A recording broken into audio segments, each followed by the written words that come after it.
Welcome back, my friend. Today we're going to answer the question, when should a fall garden be planted?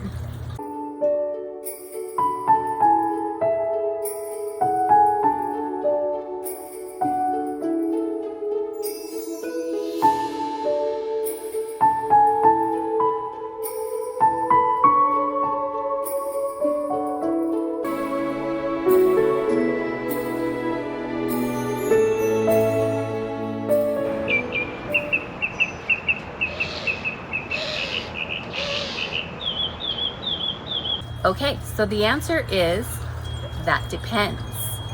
So I'm in zone 9B. My first frost date is December 15th.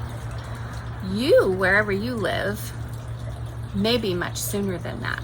Some people have it in October, maybe November.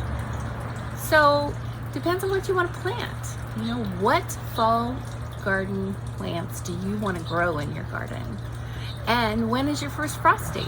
So you need to take a look at how long those things that you want to plant take to grow and produce fruit. So let's say if it's 60 days, you want to make sure that your plants go completely before the first frost date. Does that make sense? I hope I'm making sense. You'll want to actually succession, so meaning you want to, for instance, cabbage. If you're going to grow several cabbage plants, you don't want to have 10 cabbage plants like ready to harvest all at the same time. What would you do with that many cabbage heads? So maybe you want to sow cabbage plants every 2 to 3 weeks. But here's the thing, and I missed out on most of my fall garden last year because I waited too long. So unlike spring and summer, in the fall, you have a very small window of time. Now, usually I don't have a small window of time, but last year we went from hot to cold. And when that happens, and when your days are shorter, your seeds don't grow as fast, right? So you really need to do seedlings. So you need to plant your seeds under a grow light in your home. That is my suggestion. That is the best way to have the best crop harvest, right? Because if you start your seeds now, you can actually have seedlings in pots on your patio for however long you need them to be there, right? But you can't hurry up and grow something, right? Does that make sense?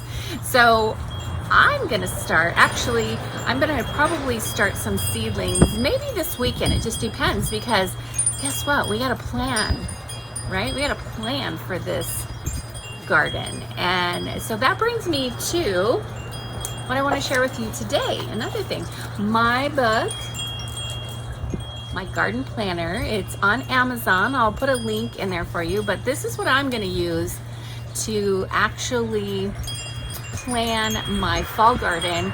I want to make sure that I have exactly what I want in terms of planting. I have some things that I've already, garlic coming, some garlic starts. So, you know, that I got to take all these things into consideration. I got to know exactly what I want to plant, when, and where I'm going to put them. I'm in the backyard, so I'm the backyard homesteader, right?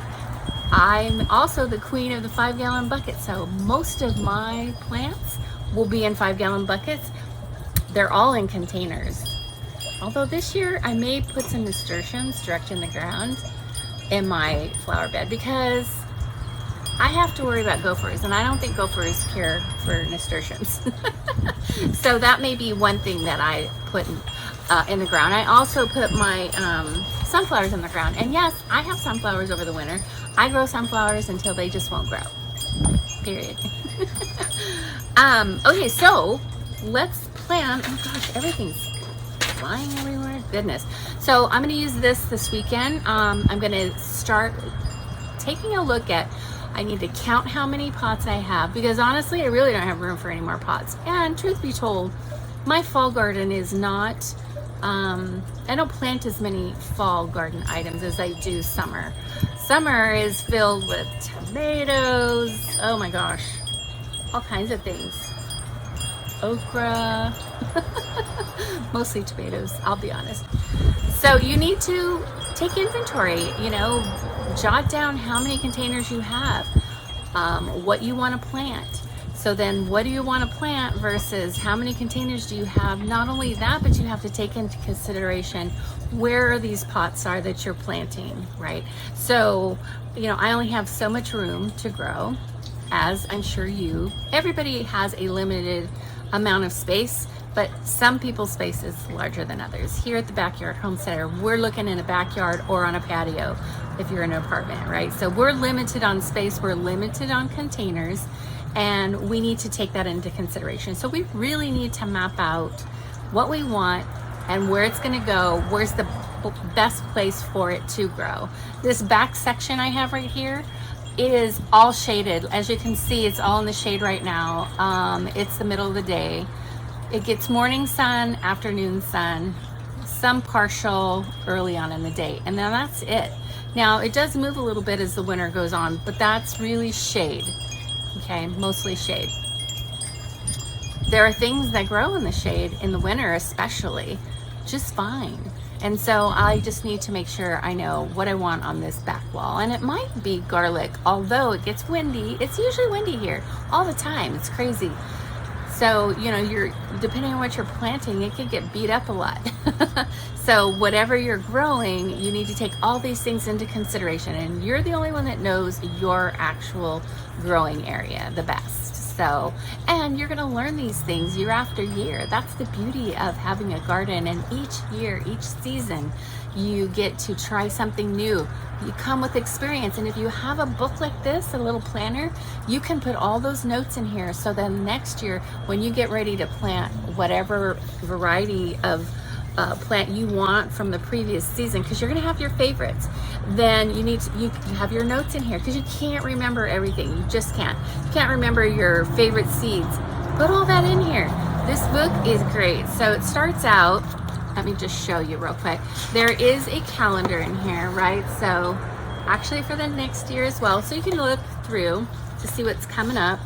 Here's the place for you to just scratch in some ideas right now. Maybe write in here how many containers I have, jot down what I want to grow. All this is for notes. There's, I believe, 4 pages for gardening ideas. So, you know, this is just going to be, I'm going to decide what I want to do. And then this is the actual plot plan, right? I believe there's 4 of these as well. So I can actually plot out my backyard, right? So this would be the back, this back section right here. No, that probably wouldn't be it. Yeah, that could be. And then this back wall over here would be where my potatoes are right here. This is the back cinder block. And then this is the other side right over here. And you're just gonna plot out what you have, where you have it, and your containers. My containers move, so depending on, you know, what I'm planting, most of the time my pots stay where they're at. But sometimes I add 5-gallon buckets here and there, because you can easily add 5-gallon buckets most of the time. I have sprinklers on one fence wall here that I got to be careful of, so I can't extend there, but I can extend back where I just hand water and there's no grass. I don't have to worry about interrupting the water flow for the grass. So you just figure all that out. So this is where you're going to start. You're going to start with all your ideas, all your seeds, what you want to plant, what you have room for. You're going to start there. Okay, so then as you go through here, there's actually some tasks here. So you may have, so there's fall and winter tasks, and you can just write these down, and as you do them, you can mark them off. This is going to be a list that you're going to perpetually add onto as you get through the season. New tasks that you need to do. When you're watering, you notice that something needs to be done. Write it down here. Get it out of your head so you don't have to worry about it. Get it down on paper, and then every morning when you join us for our new morning coffee devotional and inspiration, you can look at this and say, okay, what have I got to do today? Do I have time to do this today? Or you can actually then add these to the week, because then if you go further back, sorry, I keep licking my fingers, but that's what turns the pages. You do have planting profiles here, so as you determine a crop that you're going to grow, you can keep track of it here as well. When you sow it, when you plant it in the ground, and when you harvest it. So I'm gonna do seedlings, because it, depending on what it is, not everything you can, like carrots, you can't put carrots, beets, that kind of thing. You can't put that, grow those as seedlings. Those will be direct sown, but they grow fast-ish. But this you can keep track of what you've planted and when, because this will help you next season, right? When you plant again, this will show you exactly how long things took to grow from a seedling to planting it in the ground to harvesting. So that will help you with that. All right, so those are planting profiles. They're going to be in the front. Whoopsie, so much wind. All right, and then we get into the months. So then we start with August, and then this is just a place for notes. And so then you can just see what you got coming up, make any notes you want on here, and then from there you have a weekly planner, right? So all through the week, this is for, did you water this day? Now, I will say, in the fall, you don't necessarily have to water every day. In the summer here, in containers, I absolutely have to water every day. If I don't water my plants every day, they will be very sad because they tend to dry out more in containers. So you just got to be careful. If you're planting in ground, you don't have to water every day, but in a pot, every single day. Now you do put straw or something, some sort of mulch on top to help keep the water from evaporating. You don't necessarily need to do that as much in the winter, but in the summer, definitely you have to do that. I tend to do it just because the ground wants to be covered. That's why we get weeds. The ground is covering itself. So it doesn't want, she don't want to be naked. So anyway, so this is where you could put some of the priorities from your tasks in the previous section. You can put priorities for that week. Just jot them in there, and then you know what you got to work on for that week. This is if you water, this is if you fertilize by day. And there's going to be one for each week, and then a little place for notes. And that's going to go throughout the season, the weekly garden, and then the monthly in front. It goes all the way to February. All right. And then once you get to the back, so yeah, February is the last of the fall winter garden planner. Okay, so it ends in February. Then just past those weeklies, we start in, we have a seed inventory in the back section. So you can actually inventory right in here when you have time. First thing you got to do is decide what you're going to plant and where. And then once you have that all established, then you can come back and you can actually inventory your seeds. I would love to have this written down right now of what I have.